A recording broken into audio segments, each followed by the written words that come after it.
Köktürkler. Köktürkler. Köktürk ne demek? İlk önce anlamı,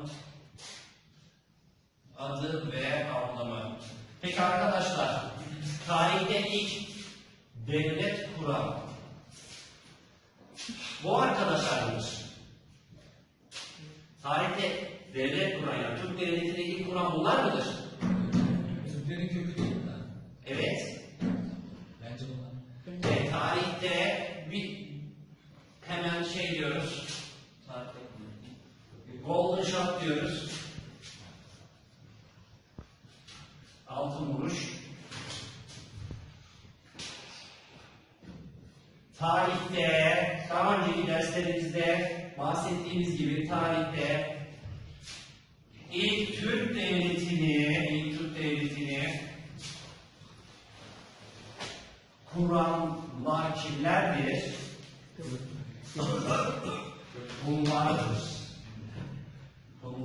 Yani Asya Hun İmparatorluğu'dur. Daha önceki derslerimizde, videolarımızda bunu işlemiştik. Hatırlayan arkadaşlarımız olacaktır. Hatırlamayanlar da o egzersiz oksijen çalışması yapsınlar beyinleri için. Köktürk. Kök. Bir döneme kadar net kitaplarında ne olarak geçiyordu? Gök. Kök, gök. Türkler için neden önemli? Ulu. Evet. Neden önemli olabilir? Gök tanrısı değil mi hocam? Ulu. Kutsal değil mi? Ulu. Kutsal. Yüce. Manalarına ne yapıyor? Geliyor. Gök. Peki. Köktürk. Bir de şöyle bir kavram vardı değil mi? Gök tengri veya gök tanrı. O zaman bizim söylediğimizi destekliyor mu? Ulaşılamayan bir şey olduğu için gökyüzüne bakıyor, yani göğe veya göke bakıyor. Ne oluyor? Ulaşılamadığı için tanrısal bir kutsallığı ne yapıyorlar? Veriyorlar. Kimler? İlk çağdaki insanlar, daha da özellikle Türkler. Bunlar gök tengri veya gökten bahsettiğimize göre İslamiyet kabul etmişler mi, etmemişler mi? Etmemişler. İslamiyet henüz yok arkadaşlar. İslamiyetle tanışmamışlar. Tanışmış olsalardı gök kendinden değil de neden bahsederdik?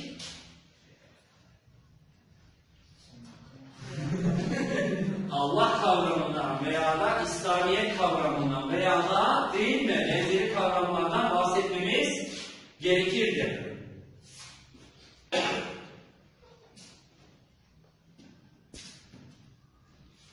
Evet, biraz o şeye yaklaşabilirsiniz. Onu şuraya getirelim, yaklaşabilirsiniz. O şekilde devam edebilirsiniz. Evet, Köktürkler bu ismi alıyor. Peki en önemli işin püf noktası yer neresi? Evet, şimdi geliyoruz. Hop, atladım geldim buraya. Ne? Türk adıyla kurulan ilk devlettir işte arkadaşlar. Türk adıyla kurulan ilk devletimizdir. Evet. Türk adıyla kurulan ilk devletimiz neymiş arkadaşlarımız?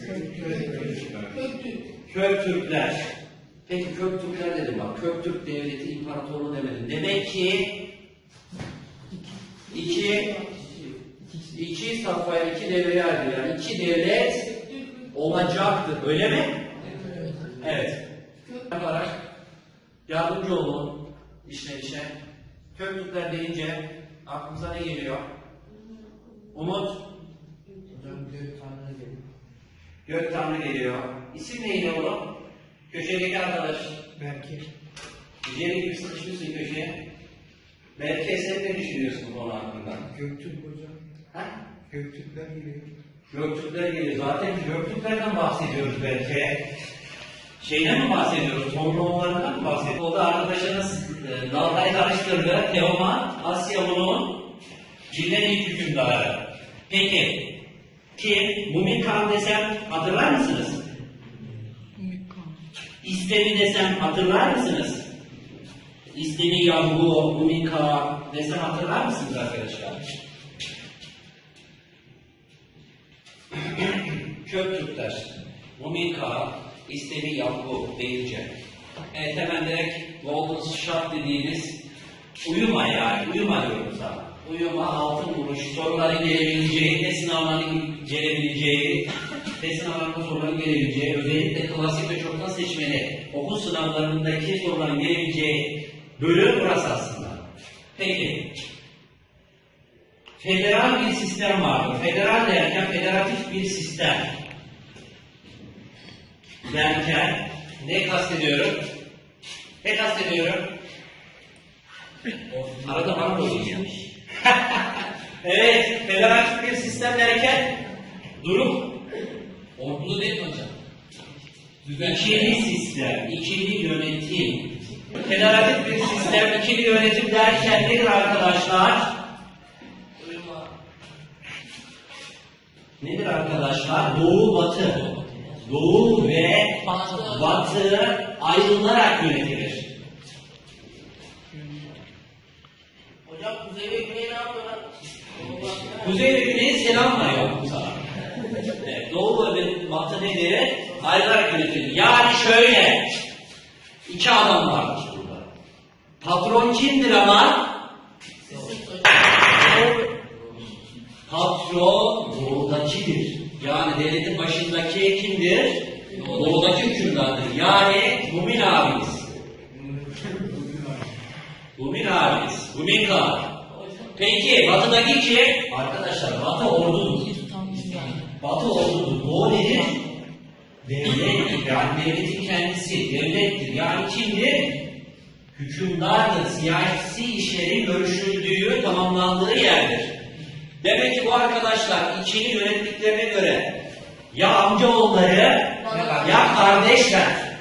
Çünkü neydi? Yönetimdeki, olgu neydi? Yönetimdeki bizim prensibimiz neydi? Yani bunların ölçü aldıkları şey neydi? Ülke, hanedanın ortak malıdır anlayışı vardır.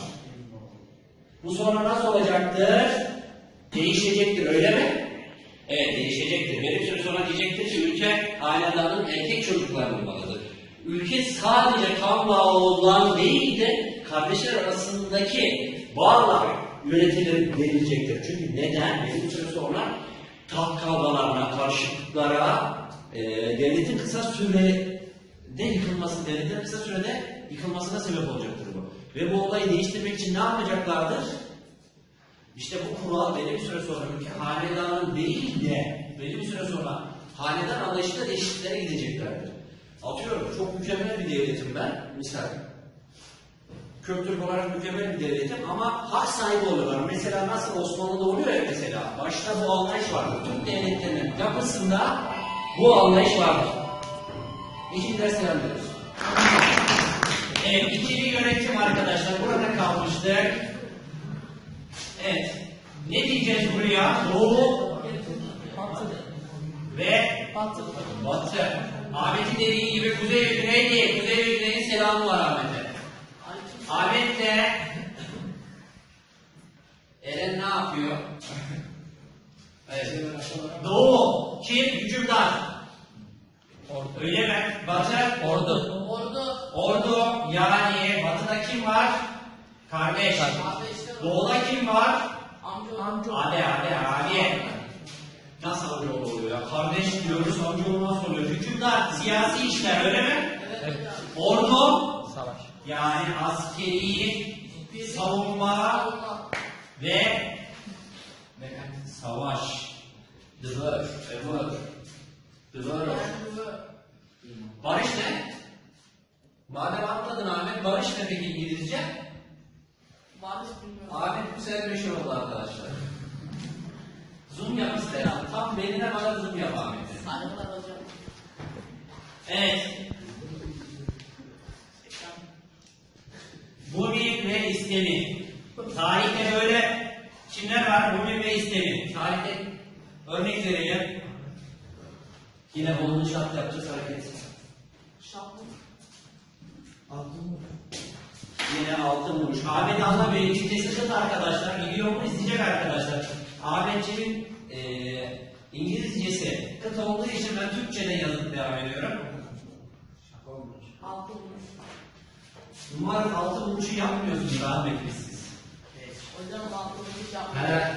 Yani bu plattta altın vuruşlar var. Bu altın vuruşlardan bahsetmiyoruz biz burada. Yani hocam sizin altın Evet. vuruşlarınız var.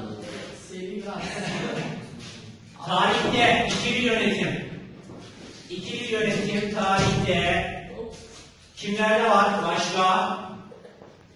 Büyük Selçuklu'da var mı? Var herhalde hocam. Ha, vardır herhalde diyor. İkinci Köktürk'te var. Var. İkinci Köktürk devleti veya da ne? Kutluk. Hani var. Başka? Nerede vardır başka? Bunlarda var mıydı acaba? Bunlarda var mıydı ki? Bunlar da tam anlamıyla kullanılmamıştır. Kullanmam. Büyük Selçuklu'da var. Kim bunlar? Tuğrul ve Çağrı Beyler olabilir mi acaba? Evet. Tuğrul ve Çağrı Beyler. Köktürk Devleti'ndeki meşhur Bilge Kağan ve Gültekin günümüzde Gültekin veya Gültekin diye geçmekte. Bu isimler yani Tigin ne demek? İsrail Türk devletlerinde Tigin ne demek arkadaşlar? Hükümdarın çocuğuna verilen isim. Öyle mi? Hemen ekstra Tigin ne var? Arif, Şehzade, değil mi? Başka? Hani Atabey vardı, Lala vardı ya. Melik. Bunlar sonra, İslamiyet sonrası Melik, Şehzade, burada Arif, Tigin, bunlar İslamiyet öncesi. Yani hükümdarın erkek çocukları, yani adı üstünde erkek çocukları ne? Eğiten bazı komutanlar vardır. Bir de hükümdar çocuklarına verilen isim vardır. İşte bu isimlerden birisi Tigin'dir. Bu Selçuklu'dan beri Osmanlı'dan Şehzade ve daha sonraki süreçlerde de karşımıza çıkaracağız bunları. Bu kısım önemli. Değil mi Ahmet? Evet hocam. Bu kısım önemli. Çok önemli hocam altın vuruş. Bu kısmımız gerçekten önemli. Yazılılarda, test sınavlarında gelecek soruları verdiğimiz kısım. Burası da mağdur bir şekilde anlattığımız, yazıya döktüğümüz yer. Evet. Nerede kaldık arkadaşlar? İkili yönetimden bahsettik. Evet. Bir dönem Köktürkler 50 yıl Çin esaretinde kalmıştı. 50 yıl. 50 yıl gibi bir süre. İlk defa Türkler esarette kalıyorlar. İlk ve son. İlk ve son. 50 yıl gibi bir süreye esaret yaşıyorlar. Ve bu esareti kim bozuyor veya tepki gösteriyor? Meşhur arkadaşlar, meşhur. Beni çekme, beni çek. Meşhur kim? Biliyorsunuz. Çin sarayını basıyor 39 arkadaşıyla. Kürşat. Kürşat olayı diye geçer tarihte. 39 arkadaşıyla 39 artı bir arkadaşlar. Bir kim? Arkadaşlar bir kim? Kürşat olayı veya Kürşat. Kürşat ne yapıyor? Bu esaret veya da bu sıkıntılara dayanamayıp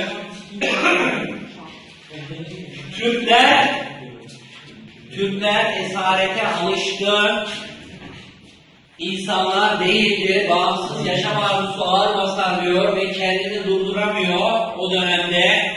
39 arkadaşıyla birlikte ne yapıyor? Hayır, Çin sarayını basıyorlar, ölme pahasına Savaşıyorlar. ama bayağı uzun bir süre direniyorlar ve belli bir süre sonra Hangi ülkeye götürüyor Saadettin hocam? evet Ahmet. Ne yapıyorlar? Şehit olmaları sonrası büyük yankı uyanıyor ve yine Göktürk Devleti ikinci Göktürk uyanışının belki temelleri, zemini burada ortaya çıkacak. Tarihte Kürşat olayı diye geçer. Kürşat olayı diye geçmekte.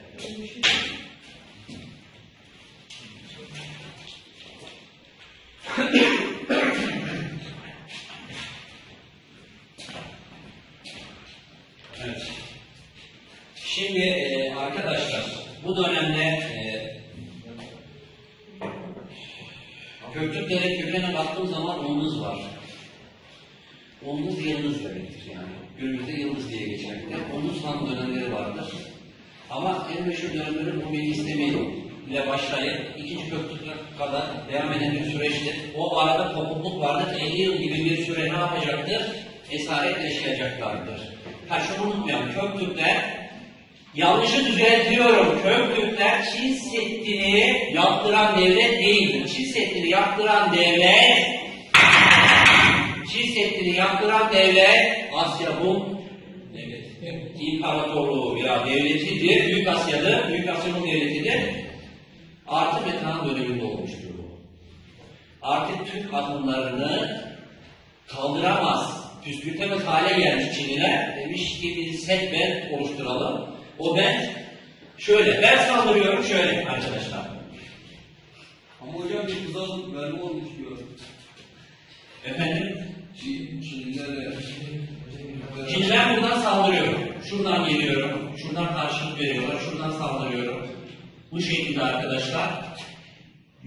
Yüklendikçe set büyüyor. Yüklendikçe set büyüyor. Yüklendikçe set büyüyor. Yol oluşuyor durmadan. Yukarı doğru çıkıyor. Set büyüyor. Bak dikkat ettiniz mi? Kaba taslak çizdim. Mesela buradan Türk devleti yükleniyor. Öyle mi? Türk devleti ki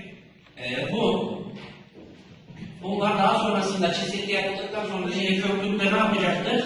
Bastıracaktır. Yüklendikçe alan gelişiyor, ölüyor. Yüklendikçe ölüyor. Atıyorum 3 gün dediğim değil bu. Zaten o dönemdeki şartlar, Orta Asya şartları bellidir arkadaşlar. Nedir Orta Asya şartları? Çetin şartlardır. Nasıl? Bozkır, step. Yani karasal iklimin yaşandığı, aşırı derecede soğumanın, aşırı derecede ısınmanın olduğu zeminlerdir. Ve bir harekat, bir sefer yapacağınız zaman, yani bir kuşatma yapacağınız zaman her şeyi hesaplamak zorundasın. En basitinden askerin yiyeceğini, konaklayacağı yeri, bunun ne kadar süreceğini, askeri malzemenin ne olacağını hesaplamak zorundasın. Yoksa ne olursun, galip durumdayken Mağlubiyetin düşüyoruz. hani bu şey var ya, al, down. Yukarı çıkış, zirveye çıkmak nedir? Önemlidir ama asıl önemli olan ne? Bunda tutunmak, kalmaktır. Zirvede kalmaktır. Eğer ki kalamazsan ne olur? Çakılırsın. İngilizce'de de buna ne diyorlar? Down diyorlar. Çöküş dibe vurursun. Kartala soruyorlar.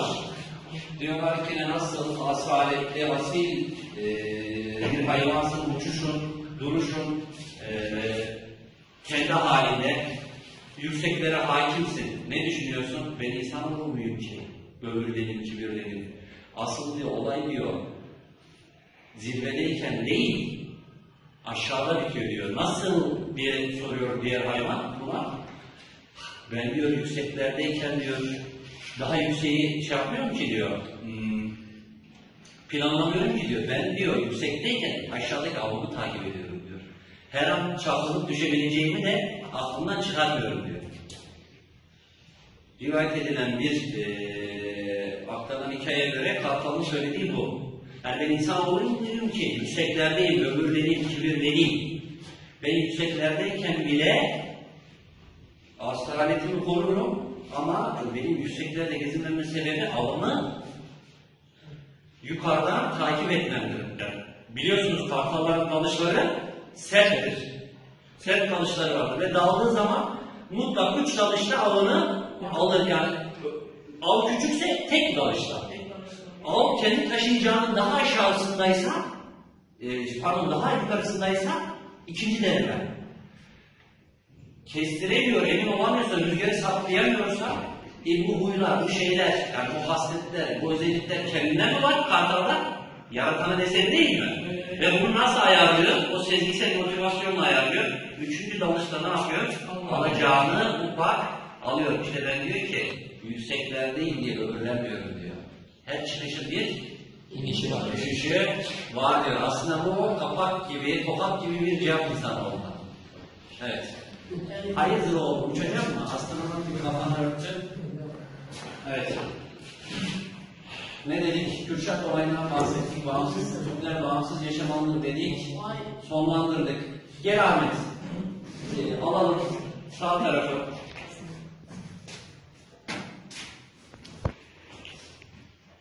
Anlamayan arkadaşlar için tekrar çevirip döndürebilirsin Turhan. Zoom yapıp daha öğrenmeleri açısından, net görebilmeleri açısından.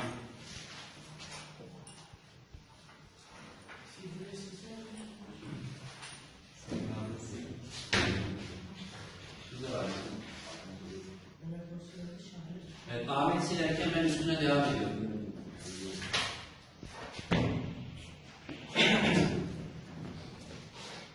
İkinci kök değeri. İkinci kök değeri. Arkadaşlar tarihi kaynaklarda, kitaplarda ve met kitaplarında kutluk devleti diye geçer.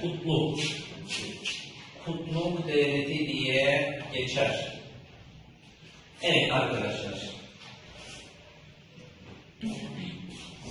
Hala ikinci Köktürk döneminde İslamiyet yok. İslamiyet'le ne zaman tanışıyor Türkler? Suriye Arabistan gidiyor. İslamiyet'le ne zaman tanışıyor Türkler? Suriye Arabistan'a Diğer tarafa da yine golden shot yapalım. Osmanlı döneminde. Güzel bir soru, yanlış cevap. Evet, ikinci Köktürk deyince İlteriş, Kutluk, İlteriş Kağan. Kutluk, İlteriş Kağan toparlamıştır.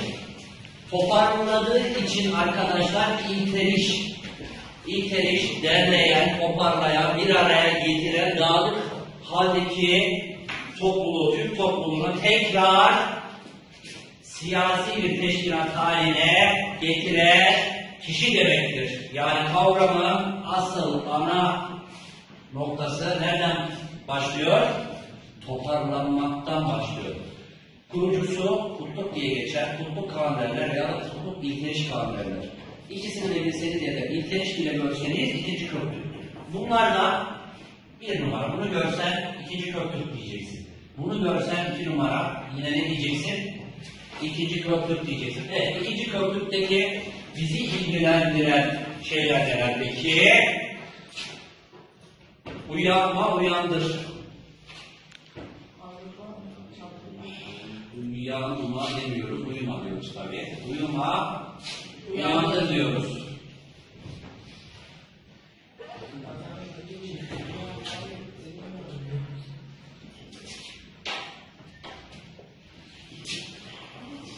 Kimleri bileceğiz arkadaşlar? Bilge Kağan,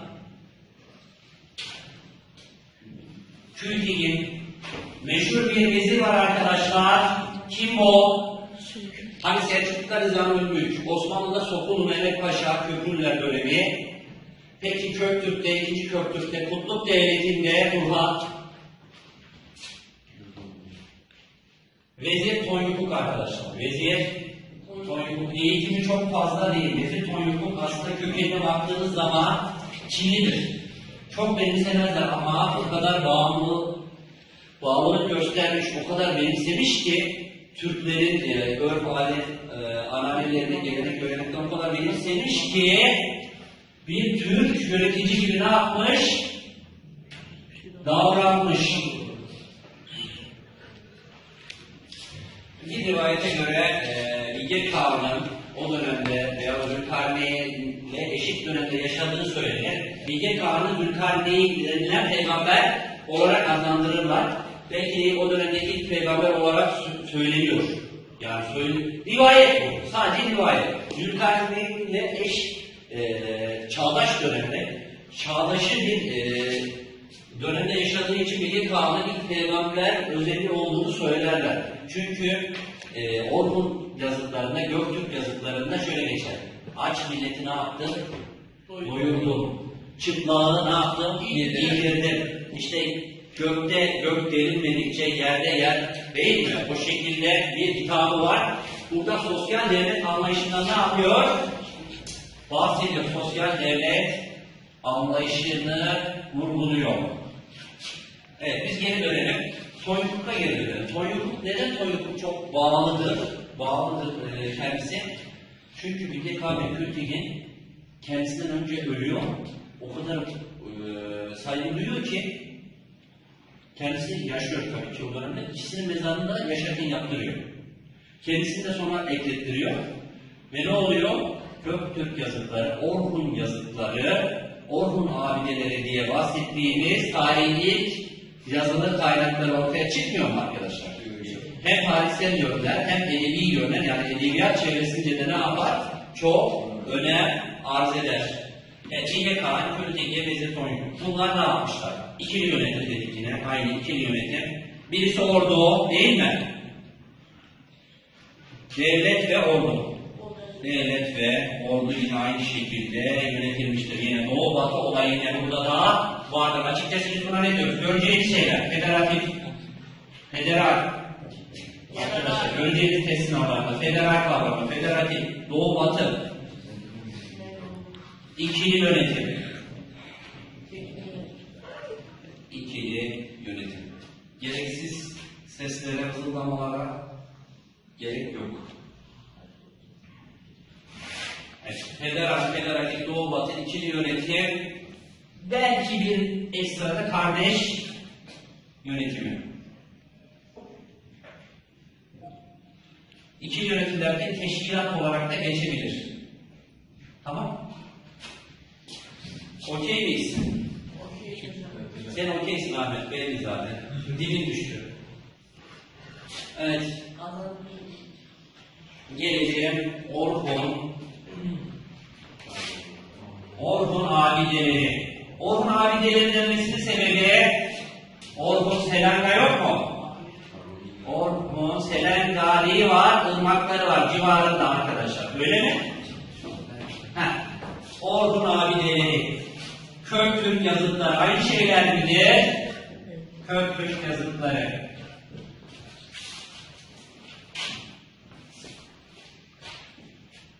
Orhun abideleri, Köktürk yazıtları, yani çoğaltabilirsek Köktürk abideleri, anıtları.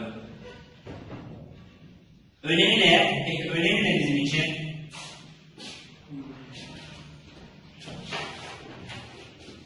Önemi ne olacaktır? Arkadaşlar 2 dakika önce söyledim.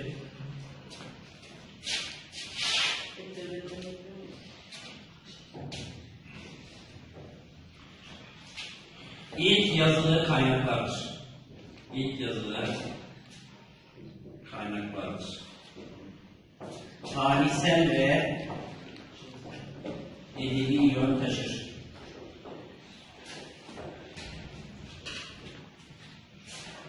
Tarihsel ve edebi yön. Yani yön derken arkadaşlar değer, önemli. Köktürk alfabesiyle yazı varsa alfabede var. Alfabe varsa yazı var daha doğrusu. Ne alfabesi kullanmışlar? Arkadaşlar Köktürk alfabesi diyorum, Çin diyor hala ya. Köktürk alfabesi kullanıyor.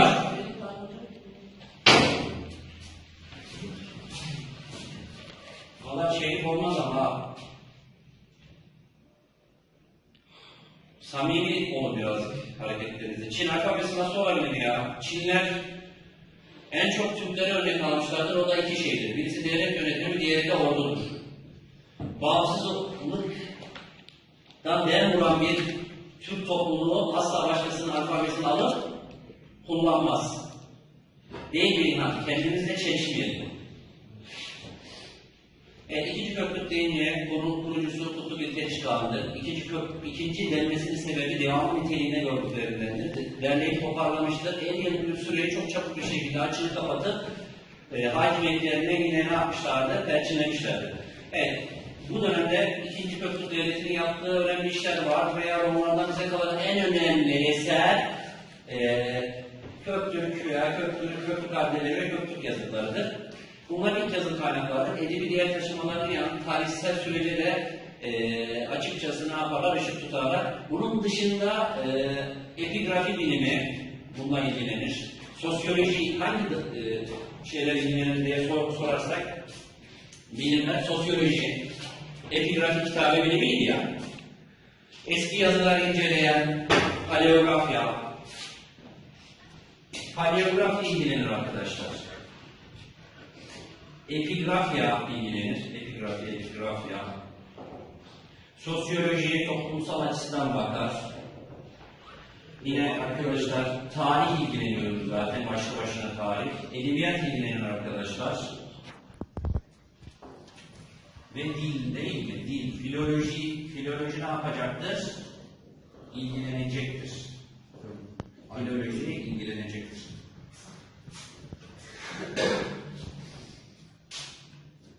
İkinci Köktürk Devleti'ndeki bizi ilgilendiren kişiler, arkadaşlar, Külki Gemilge Kâme Vezir Konyuklu'dur. Vezir Konyuklu o dönemin meşhur devlet adamıdır. Nasıl Büyük Selçuklu'da Nizami Büyük varsa, Osmanlı'da Toplu Mehmet Paşa ve sonraki dönemlerdeki Köprülüler Devri, Köprülü Fazıllar vesaire, Damat İbrahim Paşalar varken o dönemlerde, bu dönemde de yani aslında onların temeli kim atmakta? Vezir Konyukluk atmakta. Vezir Konyukluk'tan sonra en meşhur olan da Nizami Büyük'tür. Büyük meşhur devlet adamlarıdır aslında bunlar.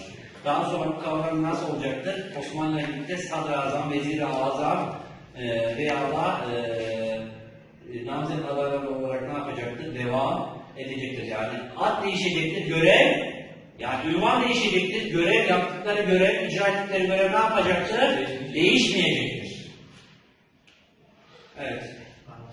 İkinci Köktürk Devleti de bu şekilde. Köktürk Devleti'ni yıkan devletler Basmir, Uygurlar da yardım ediyor. Basmirler, Kırgızların da etkisi vardı. Bu şekilde yıkılıyor. Ama şunu da unutmamak lazım. Hani basit bir tabir amiyane olacak da ağlayanın malı gülene hayretmez. Kimin üstüne kuruluyor? Uygurlar Köktürkler yıkıldıktan sonra Uygurlar kurulacaktır. Uygurlardan da bahsedip kültür ve medeniyete devam edeceğiz. Umarım yararlı oluyordur.